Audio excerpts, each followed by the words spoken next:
ओम नमः शिवाय। प्रभु जी, आज की कथा है महाभारत श्रृंखला में वन पर्व एपिसोड संख्या 82। अभी तक आपने सुना युधिष्ठिर और भीमसेन के मध्य कर्तव्य के विषय पर बातचीत। अब कथा आगे। आज की कथा होगी युधिष्ठिर को व्यास जी का उपदेश।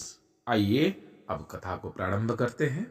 जब युधिष्ठिर और भीम में बातचीत हो ही रही थी, उसी समय भगवान वेद व्यास जी वहां आ पहुंचे। वैशंपायन जी कहते हैं, पांडवों ने आगे बढ़कर वेद व्यास जी का स्वागत किया। वेद व्यास जी ने धर्मराज युधिष्ठिर से कहा कि प्रिय युधिष्ठिर, मैं तुम्हारे मन की बात जानता हूं, इसी से इस समय तुम्हारे पास आया हूं। तुम्हारे हृदय में भीष्म, द्रोणाचार्य, कृपाचार्य, कर्ण, अश्वत्थामा और दुर्योधन आदि का जो भय है, उसका मैं शास्त्रोक्त रीति से विनाश करूंगा। वेद व्यास जी युधिष्ठिर को एकांत में ले गए और बोले, युधिष्ठिर, तुम मेरे शरणागत शिष्य हो, इसीलिए मैं तुम्हें मूर्तिमान सिद्धि के समान प्रति स्मृति नाम की विद्या देता हूं। तुम यह विद्या अर्जुन को सिखा देना, इसके बल से वह तुम्हारा राज्य शत्रुओं के हाथ से छीन लेगा।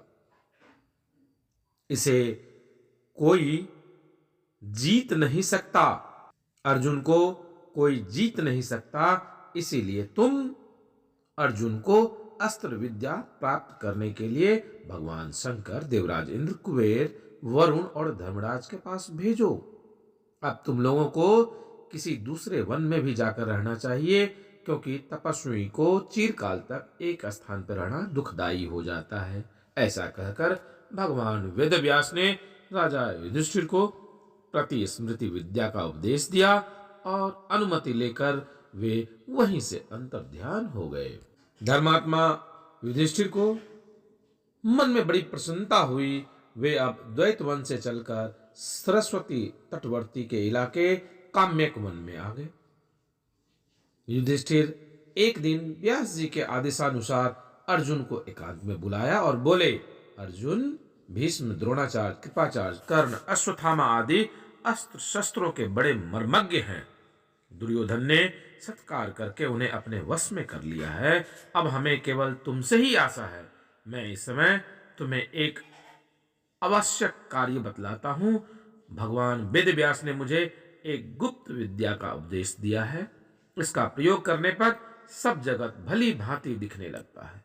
तुम सावधानी के साथ मुझसे वह मंत्र विद्या सीख लो और समय पर देवताओं का कृपा प्रसाद प्राप्त कर लो। वृतासुर से भयभीत होकर देवताओं ने अपने सब अस्त्रों का बल इंद्र को सौंप दिया था। इसीलिए सारे अस्त्र शस्त्र इंद्र के ही पास हैं। तुम इंद्र की शरण में जाओ, वे तुम्हें सब अस्त्र देंगे। धर्मराज ने संयमी अर्जुन को शास्त्र विधि के अनुसार व्रत कराकर गुप्त मंत्र सिखला दिया और इंद्र कील जाने की आज्ञा दे दी। अर्जुन इतनी तेज चाल से चले कि एक ही दिन में पवित्र और देव सेवित हिमालय पर जा पहुंचे।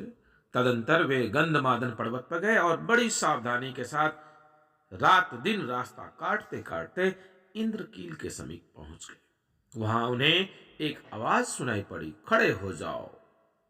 जब उन्होंने इधर उधर देखा तो जटाधारी तपस्वी को देखकर अर्जुन खड़े हो गए। तपस्वी ने कहा, तुम धनुष्मान कवच और तलवार धारण किए हुए हो, यहां आने का क्या प्रयोजन है? यहां शास्त्रों का कुछ भी काम नहीं है। यहां पर तो शांत स्वभाव तपस्वी रहते हैं, युद्ध होता ही नहीं, इसलिए तुम अपना धनुष फेंक दो। तपस्वी ने मुस्कुराकर कई बार यह बात कही, परंतु अर्जुन टस से मस नहीं हुए।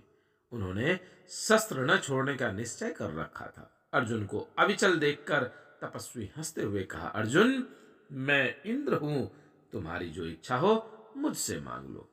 अर्जुन ने दोनों हाथ जोड़कर इंद्र को प्रणाम किया। बोले, भगवान, मैं आपसे संपूर्ण अस्त्र विद्या सीखना चाहता हूं, आप मुझे वही वर दीजिए।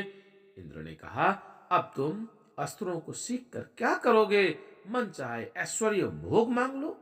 अर्जुन ने कहा, मैं लोभ, काम, देव तत्व, सुख अथवा ऐश्वर्य के लिए अपने भाइयों को वन में नहीं छोड़ सकता। मैं तो अस्त्र विद्या सीखकर अपने भाइयों के पास ही लौट जाऊंगा। इंद्र ने अर्जुन को समझाकर कहा, वीर, जब तुम्हें भगवान शंकर का दर्शन होगा तब तुम्हें मैं सब दिव्य अस्त्र दे दूंगा। तुम उनके दर्शन के लिए प्रयत्न करो, उनके दर्शन से ही सिद्ध होकर तुम स्वर्ग में आओगे। इंद्र जी वहीं अंतर्ध्यान हो गए। प्रभु जी, आज की कथा यहीं विराम देते हैं।